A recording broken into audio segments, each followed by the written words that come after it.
je suis né déjà hypersensible et dans une famille assez précaire.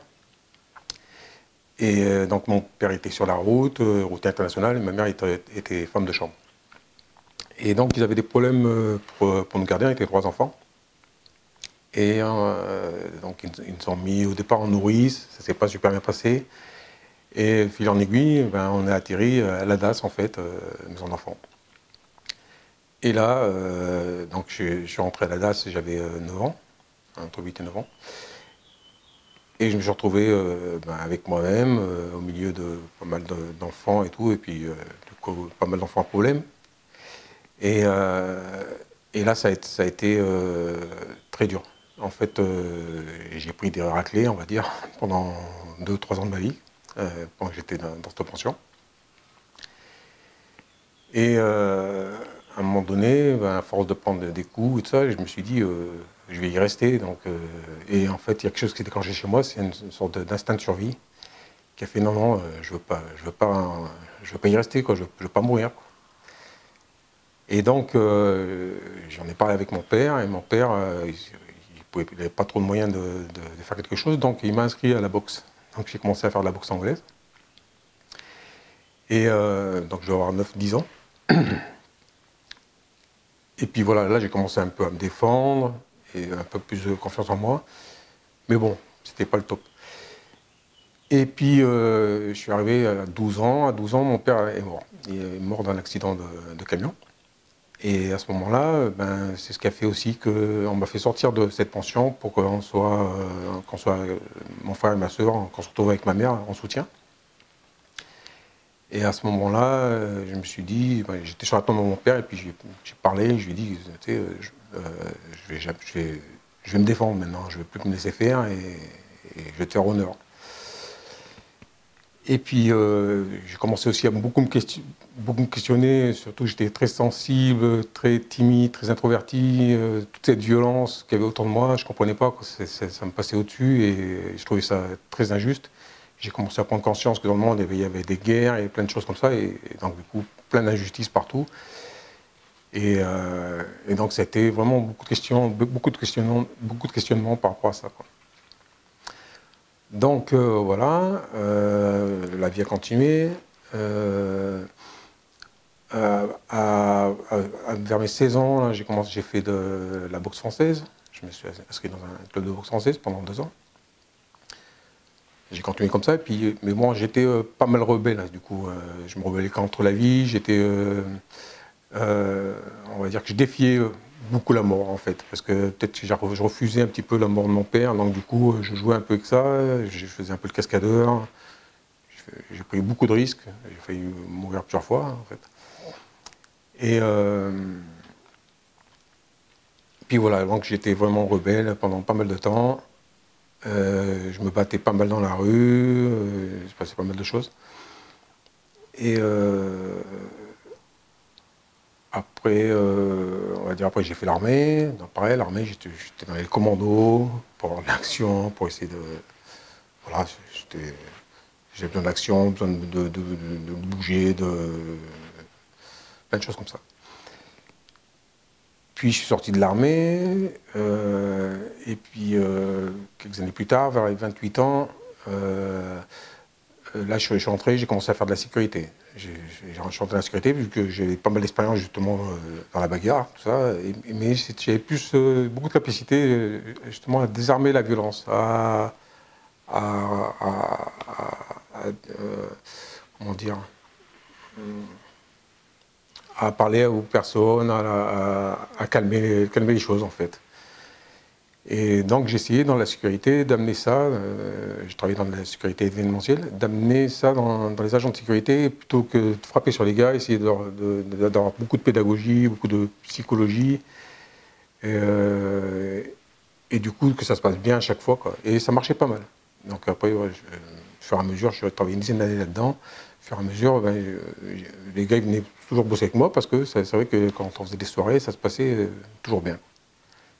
Donc en 10 ans de sécurité, ben, il n'y a pas eu beaucoup de fois où j'ai eu besoin de me battre vraiment. Vraiment, à chaque fois, j'arrivais à désamorcer les choses. Après, j'ai passé un diplôme d'instructeur justement dans cette défense internationale. Et là, j'ai commencé à former des gars dans la protection rapprochée. Voilà. Et pareil, ça s'est passé super bien. J'ai formé une femme dans la protection rapprochée qui s'occupait d'une princesse saoudienne.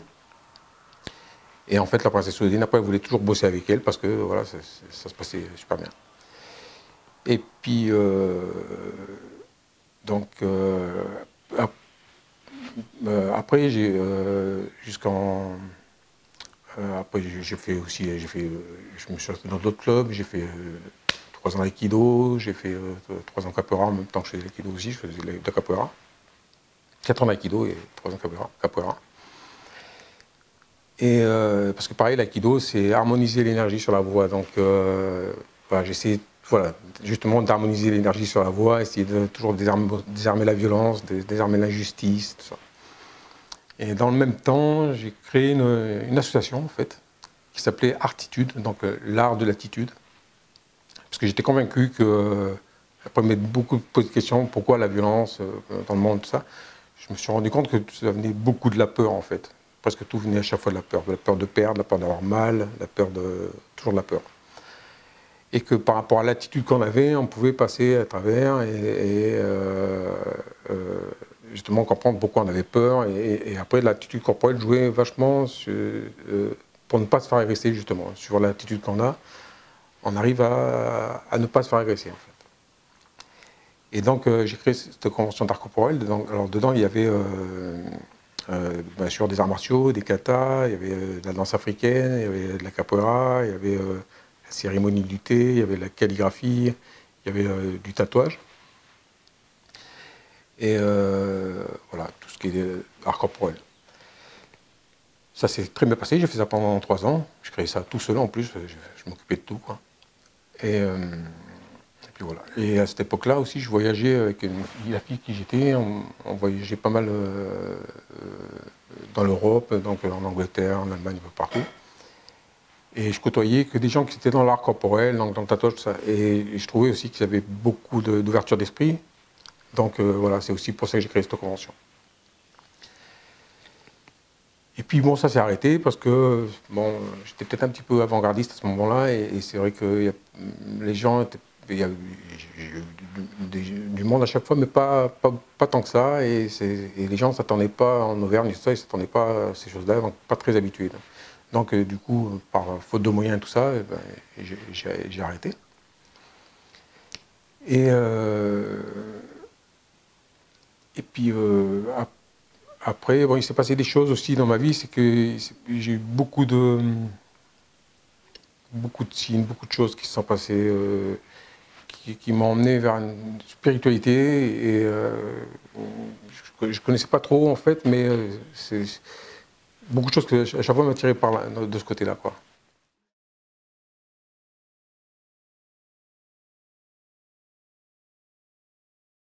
En fait, je suis parti en stop sur la côte vers Toulon avec un ami. Et arrivé là-bas, on cherchait un camping. Et on va dans un camping de pain maritime. Et on arrive dans ce camping et on nous dit, bon, ben, vous allez chercher une place entre les arbres là-bas, et puis de vous trouver votre place, vous posez, quoi. Donc on part à pied entre les arbres et tout.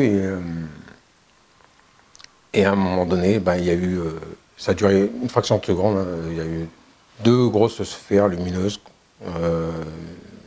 des sphères de lumière, à 4-5 mètres de nous, qui ont fait comme ça, qui ont disparu. Sur le coup, moi j'ai cru à une hallucination, et je me retourne vers mon copain, et puis mon copain me dit, t'as vu et tout? Et je fais, oui, t'as vu toi aussi? Et au moment où je lui dis ça, les 2 sphères se sont retrouvées juste derrière lui, à 1 mètre de sa tête, à partir comme ça de droite à gauche, pour faire le tour de nous et revenir devant nous, à faire des va-et-vient comme ça, et après ça repartir vers nous et tout ça. Et à ce moment-là, c'était tellement présent que j'ai pris mon pote par la main, on a commencé à marcher, j'ai dit ouais, on s'assoit, et hop, on s'est assis par terre, et les sphères, elles ont fait le tour de nous, elles sont revenues devant nous, elles sont reparties comme ça, dans les 2 sens et tout, et puis d'un coup, en une fraction de seconde, elles sont parties. Mais le truc, ça a duré au moins 1 minute.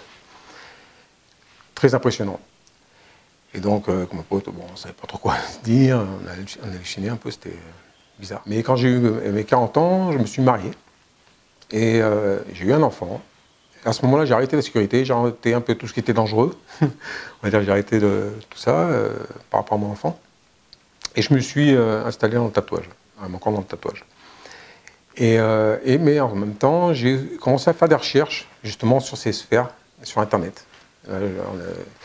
Et du coup, je me mets sur Internet et puis j'ai vraiment rien trouvé d'équivalent. Donc, j'ai pas trouvé ce que c'était en fait. Mais par contre, du coup, ça m'a emmené vers plein d'autres choses, sur les ovnis, sur tout ça. Et là, je disais à ma femme, je dis, c'est bon, j'arrête à ce niveau-là, quoi. Bon, j'ai rien trouvé au niveau de ces sphères. Mais bon, je m'interrogeais, je me suis dit, tout ce qu'on sait, il y a un problème, c'est pas du tout. Je pense que c'est n'importe quoi, il y a quelque chose qui ne va pas, quoi. Parce qu'en plus, voilà, dans ma vie, j'étais toujours attiré vers l'autre côté. Donc, à un moment donné, j'étais rebelle parce que j'acceptais pas tout ce côté de la société, du système. Qui faisait moi, je trouvais qu'on était un peu comme dans une prison avec toute cette violence et tout ça. Et je trouvais pas ça logique que ça se passe tout le temps comme ça et que ça s'était toujours passé comme ça depuis le début de l'humanité. Ça me faisait penser un peu à des fractales. J'avais l'impression que tout recommençait à chaque fois. Et je me suis dit, c'est un cercle vicieux, il faut sortir de là, il y a quelque chose qui ne va pas, quoi. Mais bon, voilà, toutes ces questions-là faisaient que moi j'étais tout le temps sur Internet, bien que j'avais mon travail et tout ça, mais voilà, je laissais ma famille un peu de côté. Et ce qui fait que, bon, prise de tête avec ma femme, tout ça, on est resté 7 ans ensemble, et un jour, hop, elle a fait ses valises, elle est partie, quoi. Ça, c'était très vite. Et ce jour-là, moi, je suis descendu, on va dire, aux enfers. Là, c'était la traversée du désert, je me suis battu avec moi-même, avec tous mes démons du passé, tout ça. Et dans le même temps, il y a eu pas mal de synchronicité. C'est-à-dire que j'ai fait la connaissance de Mooji sur Internet. Ça parle de l'Advaita Vedanta, du Soi, tout ça. Et ça m'a vraiment fait relever la tête. Et au moment où j'ai relevé la tête, ça a été un peu comme de la magie, un peu. C'était magique. C'est-à-dire que tout s'est déclenché, on va dire, dans la beauté autour de moi. Alors que je venais de tout perdre, en gros, ma maison, ma femme, tout quoi. Je me suis dit, bon, je n'avais pas encore perdu ma maison, j'étais encore dans ma maison, mais j'allais partir. Et je me suis dit, bon, plutôt que de te retrouver entre quatre murs, à tourner en rang. En plus, j'avais 47 ans à ce moment-là, pour trouver du boulot, pas évident, parce que je venais d'arrêter ma boutique aussi. C'est un an que j'étais au chômage. Et ben, tu vas... À ce moment-là, j'ai eu touché aussi un héritage de mon père. Et donc, du coup, je dis, avec ces sous-là, ben, tu vas acheter un bout de forêt, une caravane, et tu vas essayer de faire un truc autonome, en fait. Et comme j'ai pas mal d'expérience sur l'autonomie, j'avais pas mal appris sur Internet, parce que je m'étais décidé de tout réapprendre un petit peu, donc je me suis intéressé à la permaculture, à la diététique, je suis devenu végétarien. Ça marchait bien, quoi. Et j'ai pas mal aidé de gens autour de moi à ce moment-là aussi. Donc je me suis dit, tu vas créer un centre de retour aux sources. Tu vas, en fait, la vie me tirer de ce côté-là, du côté, on va dire, de sortir du système. Parce qu'à un moment donné, quand je me suis marié, j'ai quitté le côté rebelle et je me suis dit, bon, c'est peut-être moi qui ai tort, je me trompe peut-être dans ce côté rebelle et tout, plutôt que prendre toujours des coups. Tu vas essayer de faire comme on te dit, quoi. Le système, c'est peut-être eux qui ont raison, en fait. Donc là, je me suis marié, je me suis mis à mon compte, j'ai eu ma maison, comme je dis, le chien, le poisson rouge, la piscine, voilà, la totale. Et puis ça a duré 7 ans, et puis ça s'est écoulé en 15 jours. Donc je me suis dit, là, non, il y a quelque chose. Là, la vie, elle te tire à quelque part. Faut que ce que tu as au fond de toi depuis tout petit, cette sensibilité, ces choses-là, c'est pas pour rien, il y a quelque chose. Donc c'est là j'ai décidé, tu vas acheter une forêt, un bout de terrain, tu auras un pied à terre, une caravane, et puis tu vas essayer de monter un centre de retour aux sources. Et à ce moment-là, en même temps, c'est là que j'ai fait la connaissance de mon maître, en fait, sur Internet, qui est Wang Zili, c'est un maître Shaolin, qui est venu en France, et qui a organisé un stage. Et je regarde, c'est exactement pour moi. Donc j'ai fait connaissance de mon maître et ça s'est super bien passé. On s'est super bien entendu. J'ai passé mon stage avec lui, j'ai passé mon premier niveau Shaolin. Donc c'est le wushu. C'est le wushu. Le wushu, dans le wushu, c'est il y a le kung-fu. Ok. Le kung-fu, ça veut dire art de faire. C'est l'art de faire quelque chose. On peut faire le kung-fu de la cuisine, on peut faire le kung-fu de quoi que ce soit. Donc là, le kung-fu, c'est par rapport au corps. Donc c'est l'art du corps en fait, du corps et de l'esprit. Donc dans le wushu, il y a le kung-fu et le qigong. Le qigong, c'est le travail de l'énergie. Ok. Donc c'est comment l'énergie passe à travers nous, comme une rivière. Et avec tous les problèmes qu'on a dans la vie, tous les problèmes, c'est comme des déchets en fait, qui seraient dans la rivière et au niveau des chakras, ça serait comme si qu'à un moment donné, on va dire, il y a un petit carrefour à cet endroit-là, et les déchets s'accumulent à cet endroit-là en fait. Et en fait, faire le Qigong, c'est prendre conscience de ça, de l'énergie qui passe, et nettoyer, on va dire, nettoyer la rivière, enlever les déchets, pour que l'énergie ait un flot limpide en fait.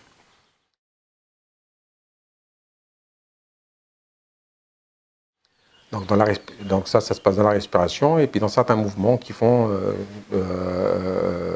libèrent les méridiens en fait et tous les circuits internes en fait de l'énergie. Donc le Qigong, il y a le Tai Chi. Donc ça, le Tai Chi c'est un petit peu, on pourrait dire que c'est du Qigong en mouvement. C'est-à-dire que c'est toujours pareil dans la respiration, mais là c'est dans le déplacement. Okay, donc c'est toujours passé, donc le Qigong aussi, c'est toujours basé sur l'ancrage et faire le lien entre le ciel et la terre. Donc descendre au plus bas, monter au plus haut et toujours être dans l'ancrage, mais aussi s'élever dans l'air. En fait. Donc tout le déplacement et toujours dans la conscience, en pleine conscience.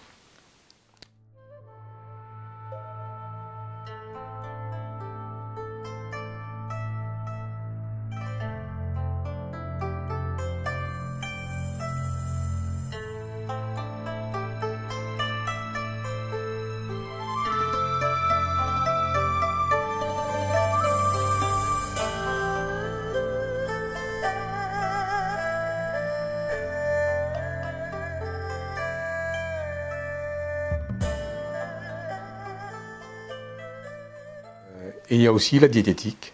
Donc, à commencer, les Shaolins ne mangent pas de viande, ils sont végétariens.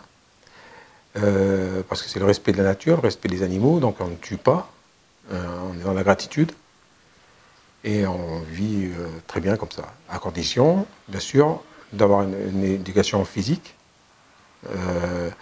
d'avoir une discipline physique, une discipline mentale. Et voilà. Donc, lié d'avoir un esprit sain dans un corps sain, en fait.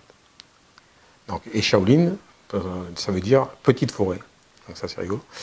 Et donc, c'est voilà, travailler comme un arbre dans la forêt, avec le sol et le ciel, et dans la simplicité, en fait.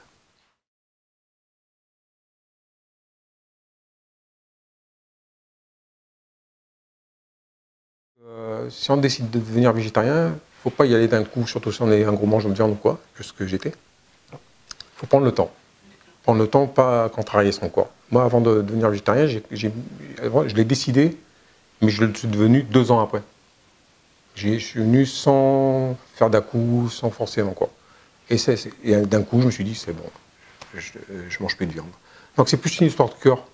Hein, c'est plus une histoire de cœur envers les animaux, envers la planète. Voilà. Et donc après, ce que je voudrais préciser aussi par rapport à ça, c'est qu'il y a beaucoup d'histoires qu'on raconte, l'histoire de B12, tout ça, ok. Moi, j'ai posé la question à mon maître par rapport à ça. Quand on dit que les végétariens vont avoir des problèmes de vitamine B12 et tout ça, j'ai appris alors je ne sais pas, ça sera vérifié, mais j'ai appris par d'autres liens que la B12, on l'a créée nous-mêmes dans la flore intestinale, à condition d'avoir une bonne flore intestinale. Donc voilà.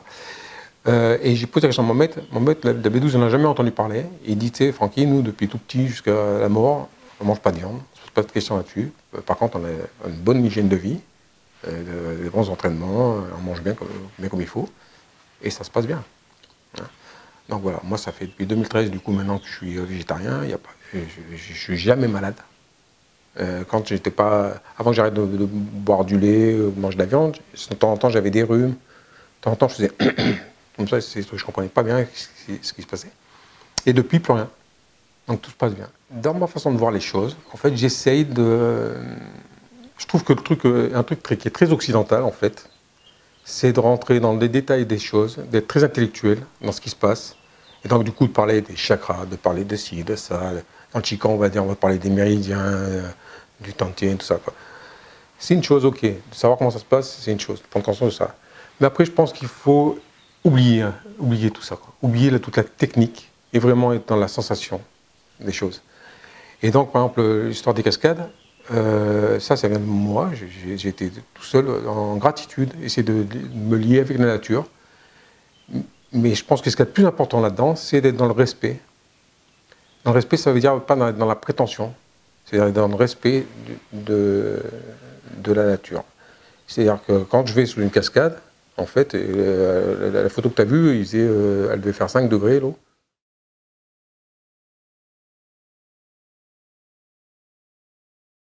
Mais je n'ai pas été dans la prétention, parce que si j'avais été dans la prétention, je suis sûr que je me serais blessé, je suis sûr que je me serais fait mal. J'ai vraiment été dans le respect et dans la gratitude. Et tout s'est bien passé. Donc après, j'ai fait plusieurs cascades comme ça, et j'ai fait ça sous l'eau, mais j'ai fait ça aussi dans les bois, en hiver, en été. Toujours dans la gratitude et le respect, et essayer de vraiment être en lien avec tout ça. Parce que ça fait partie de nous. Je suis persuadé que tout ça, c'est en nous et à l'extérieur de nous. À l'extérieur de nous, c'est une illusion, mais tout ça, c'est à l'intérieur de nous. Et que si on arrive à la gratitude à l'extérieur, la gratitude se fait à l'intérieur, et vice-versa. Donc voilà. Et Shaolin, pourquoi Shaolin, c'est... eux, ils travaillent ça depuis 1500 ans. Ce que je dis, moi, tout ça là, Shaolin, ils travaillent là-dessus depuis 1500 ans. Donc, c'est vraiment des experts en la matière. Et du coup, j'apprends avec mon maître. J'apprends à perfectionner ce que je ressens depuis tout le temps, à essayer de comprendre ce que je ressens depuis tout le temps et à le perfectionner, en fait.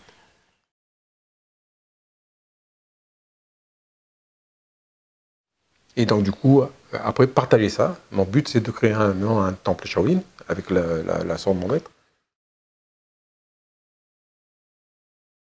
pour pouvoir partager justement toute mon expérience avec l'expérience de mon maître, mais dans le plus de simplicité possible. Vraiment dans la sensation corporelle et de l'esprit, en mettant le mental de côté. Voilà. Vraiment, je mets un point fort sur la simplicité. Et on a pour idée en fait de créer une ou deux écoles en France. Et parce que mon maître, du coup, il est international, il est un peu partout. Et donc il aime bien la France. Il aimerait bien, je pense, venir ici. Donc s'il y a les écoles pour l'accueillir, donc après il viendra et puis on pourra partager ça à plus de monde en fait.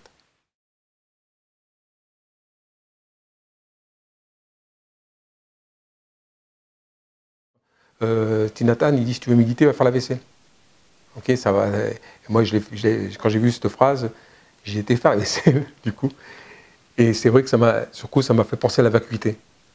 Voir une assiette sale et de la nettoyer, je me suis dit, ça c'est marrant, tiens, parce que si jamais tu nettoies pas l'assiette, tu remettrais la bouffe dessus, tout ça, puis ça finirait par se remplir, tu ne pourrais plus rien mettre dedans, puis ça finirait par moisir. En fait, de la nettoyer, bah, tu peux remanger. Et donc c'est pareil pour le spirituel ou quoi que ce soit. Il faut vider. Une fois qu'on a appris, il faut vider pour pouvoir remplir. Donc voilà. Donc à tous les niveaux après. Hein. Après voilà, c'est vraiment prendre la vie avec le sourire, s'émerveiller tous les matins, oublier tout tous les soirs et s'émerveiller tous les matins. Un petit peu. Les Chinois, ils travaillent l'alchimie interne taoïste. C'est l'alchimie, c'est l'alchimie interne. C'est-à-dire que le creuset, au lieu d'être dans un four, ça, il est au niveau du hara, au niveau du ventre. Et en fait, ces déchets, on les brûle quand on monte en énergie, comme ça on fait monter l'énergie et on la fait redescendre. Et en fait, quand on fait redescendre comme ça, on expire, et en fait on fait descendre ses pensées dans son ventre. Et ces pensées dans le ventre, elles brûlent. et ça se transforme. Donc ça, c'est l'œuvre au noir, en fait. Après, l'œuvre au rouge, ça passe par le cœur, plexus solaire, le cœur, et après, ça monte pour moi, jusqu'à la glande pinéale, et donc, ce qui est l'œuvre au blanc. Et donc, c'est de devenir, en gros, translucide, transparent, laisser passer la lumière, en fait, entre guillemets. Ça, c'est l'alchimie interne. Je pratique aussi le sun gazing. Le sun gazing, c'est hindou. Ça date depuis une très vieille doctrine hindoue. C'est la fixation du soleil, mais à une certaine heure et d'une certaine façon. C'est-à-dire que ça se passe au lever du soleil, il y a une fenêtre d'une heure pour fixer le soleil. Et au coucher du soleil, il y a une fenêtre d'une heure. Pas le faire après, parce qu'après le soleil est trop haut et du coup, ça va brûler la rétine. Et quand on fait ça, en fait, ça nourrit la glande pinéale. Donc c'est nourrir le corps et nourrir l'esprit par la glande pinéale. Et la glande pinéale, c'est des cristaux de silice. Et je pense que ça aussi, ça aide à... C'est comme le Qigong. Des fois, je fais du Qigong en fixant le soleil. Voilà, au lever du soleil le matin ou le soir au coucher. Et je pense que tout ça, c'est des pratiques justement pour se libérer l'esprit, pour que l'esprit passe, pour que l'énergie passe, soit nettoyée, soit fluide. La maison que je voulais construire en fait pour commencer mon temps de Shaolin n'a pas été acceptée par le département parce que j'étais pas fourni en eau d'électricité alors que j'avais panneaux solaires et douche solaire et tout ça. Ils n'ont pas voulu parce que j'ai pas le fil à la patte en gros. Donc, du coup, quand j'ai connu cette fille, qui avait une belle maison, et toute une grande maison à la campagne, pas loin de ma forêt, du coup, ça pouvait se faire, mais on s'est séparés il y a l'été dernier. Et là, à ce moment-là, il s'est passé une chose, c'est que, moi j'appelle ça, j'emploie ce terme parce que j'ai vu ça un peu sur Internet, mais ça ressemble à ça, c'est la nuit noire de l'âme, c'est-à-dire que j'ai tout perdu en même temps, en fait, je me suis dépouillé, en fait. J'ai perdu mon permis à ce moment-là, que je viens de récupérer, mais j'ai perdu la femme que j'aimais, j'ai perdu tout a dégringolé autour de moi, et je pense que voilà, je pense qu'il y avait besoin de ce dépouillement, en fin de compte, dans cette voie que j'ai choisie en fait. À un moment donné, il faut se retrouver tout nu pour repartir de zéro. Et c'est pour ça d'ailleurs que à ce moment-là aussi, j'ai été rebaptisé par mon maître, Fanglang, qui veut dire la persévérance du dragon ou la voix du dragon. Voilà. Et en fait, je suis mort à moi-même pour revivre maintenant, je pense. Et là, c'est en train de se faire en fait. Je pense que je suis juste en train de renaître et tout doucement. Ce que des gens appellent l'amour, en général, c'est l'amour possessif. Tu m'appartiens, si je suis avec toi, c'est que tu me dois ci, moi je te dois ça, et ainsi de suite. Moi, je pense que le véritable amour n'a pas de condition. Voilà. C'est vraiment l'empathie. L'empathie, pour moi, c'est le véritable amour. Il y a toujours une partie d'amour. Maintenant, cet amour est voilé par le côté matérialisme, parce qu'on n'a pas trop le choix, en fait. Parce qu'en fait, l'amour est gâché, le véritable amour est gâché par le système. Parce qu'on a besoin de ci, on a besoin de ça, on essaie de se combler à chaque fois, donc c'est toujours de la possessivité. Je pense qu'il faut comprendre qu'on n'a pas besoin de toute cette matière, tout ce matérialisme, tout ça pour véritablement aimer, quoi. Pour aimer véritablement, il faut comprendre que toute cette matière, c'est de l'illusion, quoi. Que l'amour, il est là sans tout ça, quoi. Je pense que ce véritable amour est colmaté, il est filtré par tout ce qu'on nous fait croire dans le système, en fait. Je pense que tout est amour. Le premier livre qui m'a secoué, au départ, ça a été Les enseignements d'un sorcier yaqui, voire, de Carlos Castaneda, qui m'a vraiment marqué à l'intérieur. Et sinon, j'en ai eu beaucoup qui m'ont marqué. C'est les accords toltèques, l'alchimiste, Paulo Coelho, le pouvoir du moment présent, Eckhart Tolle, voilà. Alors, j'ai pas vraiment de site, j'ai fait un blog pour un peu expliquer mon évolution spirituelle. Et comme je trouvais un petit peu orgueilleux d'amener les choses à ce moment-là de moi-même, je me suis servi de ce qui me parlait beaucoup, de ce que moi j'avais envie de dire, mais par des maîtres reconnus dans le monde, style Mooji, style Krishnamurti, tout ça. Et donc j'ai essayé de faire une chronologie en fait, pour expliquer ma chronologie personnelle, spirituelle. Donc Donc ce site, c'est leurs mots sont mes mots.